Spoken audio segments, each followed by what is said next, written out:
everyone, my name is Marissa. I am a certified personal trainer and future dietitian, and I am here to let you in on a little secret. Fitness influencers are real people too. They mess up like anybody else, so let's stop putting them on a pedestal, making them out to be some magical fitness beings that know everything and anything about movement, because they screw up just like the rest of us. And today I am going to show you some examples of that so you know moving forward in this gigantic world that is YouTube and all of the workouts in it, you know which ones to be wary of, which specific exercises people are most often doing incorrectly, so you can correct the form, get the most out of your exercises, and most importantly, prevent injury. Now, before we get started, I just want it to be known that I am not hating on any of these incredible women. We all make mistakes. I know I've made some mistakes in the past, especially with fitness, that I wish people could unsee. I've posted workouts in which my form was incorrect, not knowing it at the time, and this happens to a lot of people. I am simply using them as examples because they're very popular in the YouTube fitness space, and this does not by any means mean that they do everything wrong. I'm not perfect, we all make mistakes, but once something's on the internet, it's forever. These women likely will not take these videos down, so it's just best for you to know which specific exercises to avoid or correct while navigating through them. My friend really helped me come up with this idea because she had reached out to me a couple months ago saying that she had done a Mad Fit workout in which she ended up injuring her rotator cuff. She found the video for me and the exact exercise that messed up her shoulder. And I'm not saying that anybody who has ever done this Mad Fit workout will also injure their shoulder. I don't know what exactly she did that caused it, but I can come to certain conclusions that I want to share in this video so you know what mistakes to avoid when doing some of these trickier exercises. Now, the exercise in question is W raises. I've only ever seen these done one of three ways: on the floor, using a bench, or standing. There's a lot of other ways that people have done W raises in the past, but they're way less common, so I'm not gonna touch on them in this video. The ones that I demonstrate are going to be the ones you see done the most, but all in all, this is a pretty uncommon exercise. You don't see these incorporated in very many workout videos, and maybe for good reason. They're pretty easy to get wrong. Now, no matter what way you do W raises, you want to pick very lightweight. And in this Mad Fit video in particular, it looks to me like she's using a minimum of 8 pounds, which is already way too heavy. So if you're trying to mimic Mad Fit, do not pick up those 8 to 10 pounders. Go for 5 or less. I've been working out consistently almost 3 years, and I still won't pick up more than 5 pounds for these exercises. This exercise works the traps, upper back, and shoulders, and particularly the side and rear regions of the shoulders, if we want to get super particular. If you go too heavy with this exercise, you are at risk of straining your neck and your rotator cuff. Also, doing this exercise bent over like we see Mad Fit doing doesn't allow for proper isolation of the muscles you're trying to work, and you start to bring momentum into the mix. You also shouldn't be raising your arms past parallel. It doesn't provide any extra benefit and just puts you more at risk for strain. As you can see in the video where I am doing standing dumbbell W raises, I am not bringing my arms further than parallel, so straight out 90 degrees from my torso. Overall, I think you can do W raises the way she is demonstrating in her video, but it might not be the safest, especially if you are first starting out and you're a beginner. And especially when you're trying to use more than 5 pounds. Again, don't recommend. So I've already shown you how to do them standing, but here's how you can do them on the floor with no weight. I really like doing them this way, particularly high reps at the very end of my workout. And here is how you do them with a chest support from a bench. You're gonna wanna put the bench at an incline and then just do the raise as you typically would on the floor, but you can incorporate dumbbells into the movement and bring your arms all the way down at the bottom. Water break. Also, this set that I'm wearing is from Navigation. I am not sponsored by them, but I had a bunch of people on TikTok ask me what I thought about the brand, and I hadn't really bought too much from them in the past. So if you want to see my huge Navigation haul that I posted on TikTok, I will link my TikTok in the description. I put my handle at the beginning of the video, so you can head on over there and check it out, along with all of the other content I make over there. I would recommend you following me over there regardless, because I post way more on there than I do on here.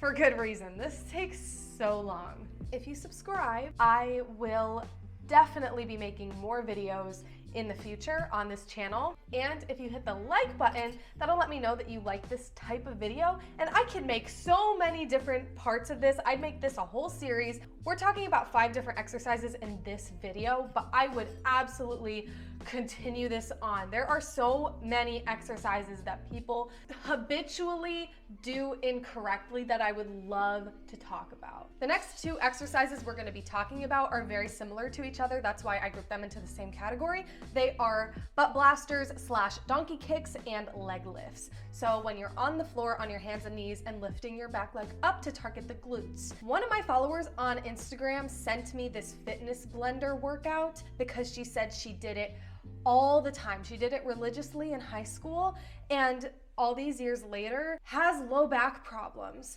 And she suspects that it is from doing these exercises incorrectly for so long. After watching this video, sadly, I've seen worse. And more recently too, seeing as this video is from 9 years ago, which is practically ancient. Just kidding. Don't take offense to that. If you've been on YouTube for a while, we all have. When you lift that back leg above 90 degrees, it puts unnecessary strain on your lower back and your hips are now out of alignment. When you're doing this exercise, you want to make sure that your hips remain square. So, side by side. If you lift that back leg up too high, your hips are no longer square and you're twisting your back, and it's going to cause unnecessary strain. Luckily, these types of exercises are not done with too much added resistance, so it's less likely that you are to injure yourself from doing them if you only make the mistake a few times. I know when I first started working out, I thought I had to get my leg up as high as possible to really get the most out of the exercise, but really that is not the case. But if you're like Madison, who reached out and you've been doing this exercise over and over again over a long period of time, you could suffer some uncomfortable back issues later on. And last tip for this exercise, make sure that you're squeezing your glute. That's the whole point. It's a booty workout. You want to make sure that you're squeezing your glute enough to where you're not relying on your back or any other muscles to complete the movement. If you're just swinging your leg back and forth, you're not really going to get the most out of this exercise, and again, you're more prone to injury. This also takes into account rainbows. I've seen a lot of different fitness influencers incorporate these. I used to do them in the past, but they are a little bit iffy for your back because you're constantly taking your hips out of alignment.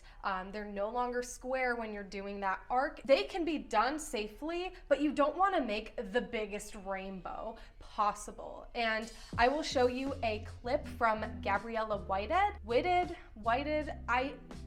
Guys, I don't know. I actually did review one of her workouts way back when I first started uploading consistently on YouTube, and if you want to check that out, be my guest. But in this clip, she is taking things way too far. You can tell that she's focusing way too much on momentum and just swinging that leg as high as possible, and you can see how much her back is curving and twisting in unnecessary places.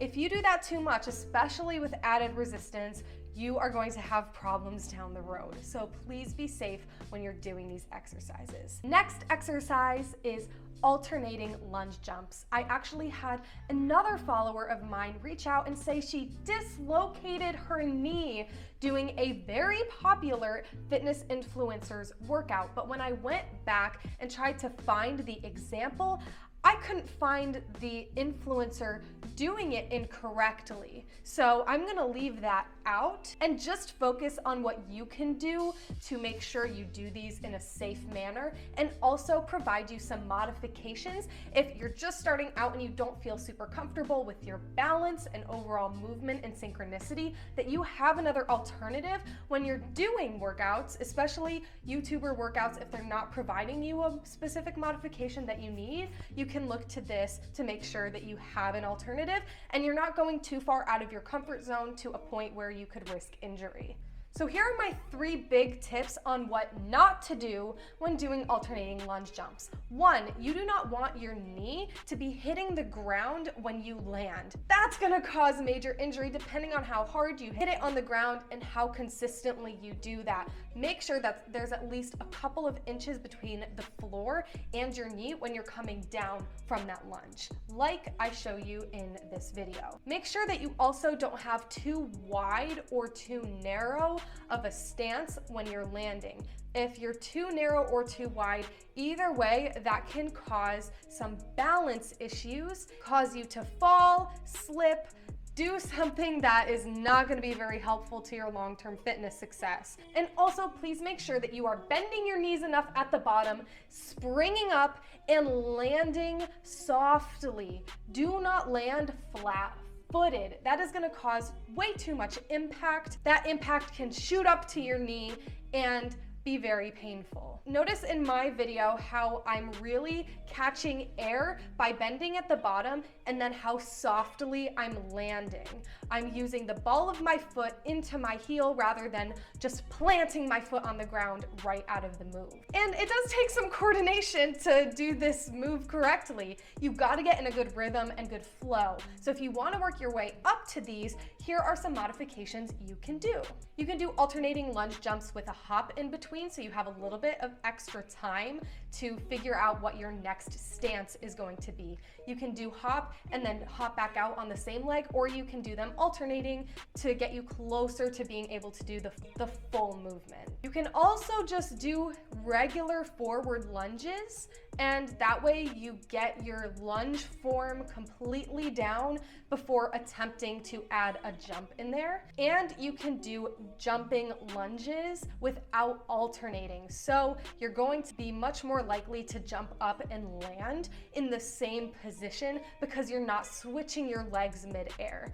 I would definitely recommend this too for plyometrics. It's a really great way to begin to add more power to your moves, just to focus on getting as high as possible in the air and landing down with the least amount of impact. Number 4, we are going to talk about glute bridges and hip thrusts. Very similar to each other, and therefore you see the same problems repeat over and over again for both exercises. In this one, I am going to use my old TikTok videos as examples because I still look back at those and wish they never existed. They are so cringy to me now because of how much I know now as a fitness professional that it is scary, honestly, that I even put them out on the internet. So I really hope you can learn from these. These were huge mistakes I've made and mistakes I've seen other people that have created workout videos make too. So first off, let's go into glute bridges, which you do on the ground. And there's a bunch of other variations of glute bridges like single leg, frog pumps, those types of things, but we're just gonna focus on the regular standard glute bridge for this video for simplicity's sake. I would not tuck my pelvis under when I was doing these and would try and thrust up as high as possible. This does not work your glutes effectively. It's just pulling your quads into the mix and putting stress on your lower back. Wrong, wrong, wrong, wrong. So you can see in this video, I know it was a very short clip, that it was not correct. And if you're watching this entire TikTok, almost every single exercise I did was with wrong form. Like, why? But let's just focus on those glute bridges. You see how I was not tucking my pelvis in and I was just thrusting up as high as possible. That is not doing the movement effectively whatsoever and can cause injury in the future, especially if you're doing it with added resistance, like with a band or a weight on your hips. But people who are doing hip thrusts from a bench are more prone to injury because they're usually adding much more weight. Just the position you're in allows you to have a barbell across your hips. But if you're adding so much resistance, you need to make sure you're doing them correctly so that you don't get to the point where, oh, I'm able to hip thrust 200 pounds. But guess what? I just injured myself because I haven't been doing them the right way the entire time. That is what happened to me with sumo deadlifts. First thing you want to make sure is that your chin is tucked under and in the entire time you're completing the movement. Your back should not lift up when you're thrusting. So to do that, you also want to engage your core when you're thrusting up and engage your glutes as much as possible. Squeeze your glutes and hamstrings to drive that barbell up instead of relying on your quads. If you're relying too much on your quads, you will feel it, because I have seen a lot of people comment on my videos in the past saying, I'm doing hip thrusts, but I only feel it in my quads. I don't feel it in my glutes at all. And that is because you are not having that pelvic tilt. So really tilting it under like you're seeing in the video and driving up with the glutes and hammies. So you notice how once I get up to the top of the movement, it's a flat line from my knees all the way through my torso. It's straight, it's flat. So the barbell comes up and I'm squeezing my glutes at the top until I begin to lower back down. That is how you do a proper hip thrust. Please make sure you're doing that. You can clearly see in this video how wrong I am because of that huge space between the bench and my back. There should not be a space. Granted, that is on a hip thrust machine, which is a little bit different from doing it on a bench. But either way, you should be maintaining that pelvic tilt. Last, but definitely not least, planks and lower ab exercises. I will be using Holly Dolke's video as an example. This video in particular, I actually reviewed a while back, so you can definitely check out that video as well. In this particular video, she is doing wide planks, but we're gonna talk about all different types of planks, not all different types of planks. There's really not that many. I don't know why I said it like that, but I'm gonna talk about all the different modifications, or rather the form that you need in any type of plank that you're doing, not just these wide planks. You can see that in this video, her back is sinking down, and the longer she remains in that plank, the further her back sinks. That is a telltale sign that she is not squeezing her core enough or her glutes. Yes, you should be squeezing your glutes during plank. You might not hear it that often, but you want really a straight, flat line going over the top of your body as much as possible. I mean, I know those of you that have a dump truck, it might be harder to tell that you're squeezing your glutes because you're still gonna have that bump right there, but all in all, you need to be squeezing them. And in this video of Pamela Reif, we kind of see the opposite problem that Holly Dolke was having, but they all tie into kind of the same issue. And this might look all right to a lot of you, but she is not engaging her glutes enough, which is causing some unnecessary strain on her back and her neck. Her hips are too elevated. They should be lower. If you've ever been coached by anybody while you're doing a plank, you'll hear them say, butt down.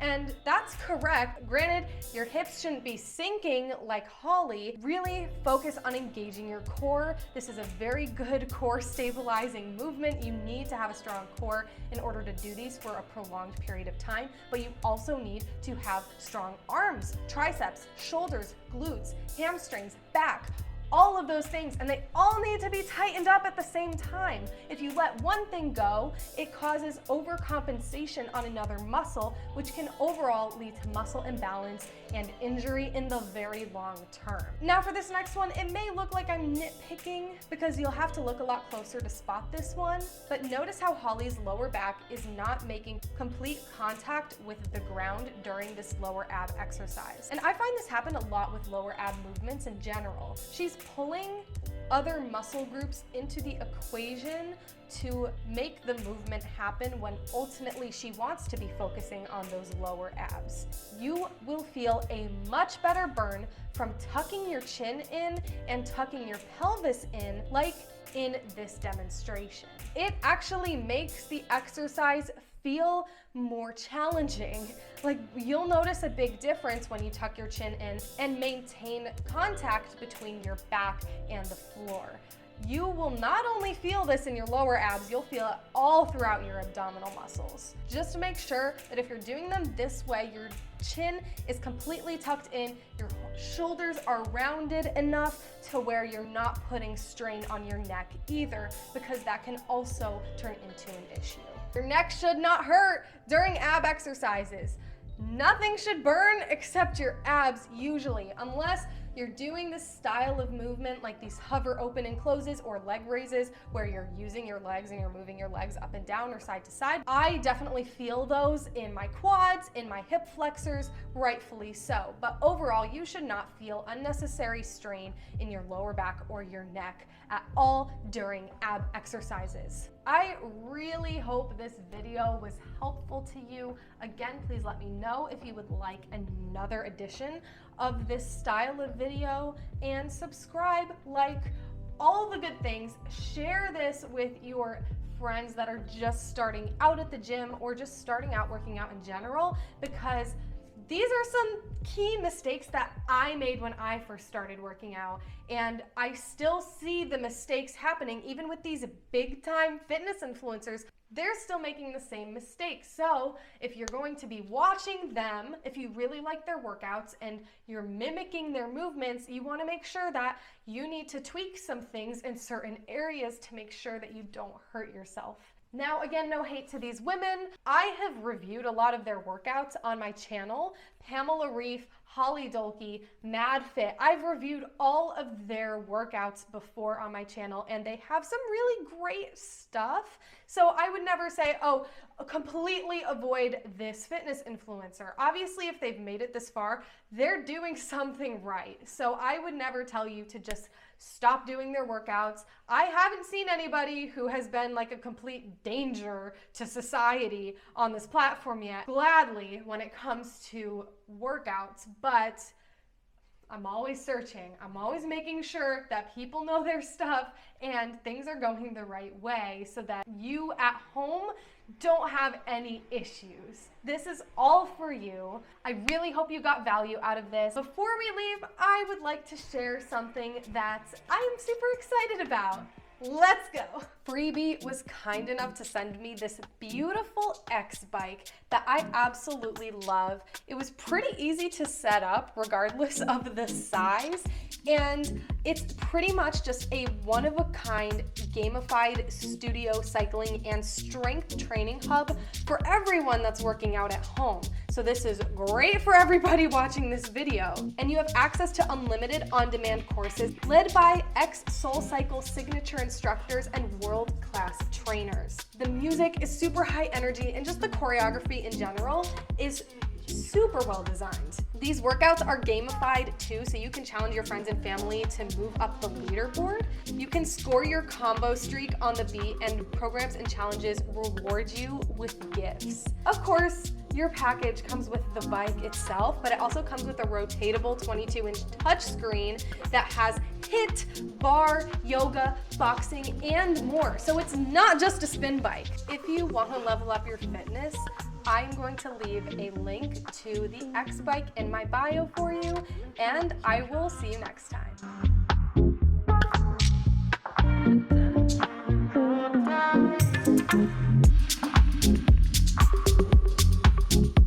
There were people weed whacking outside the entire time I was making my video, and I just finished, and they just stopped. That's it. That's all I have for you.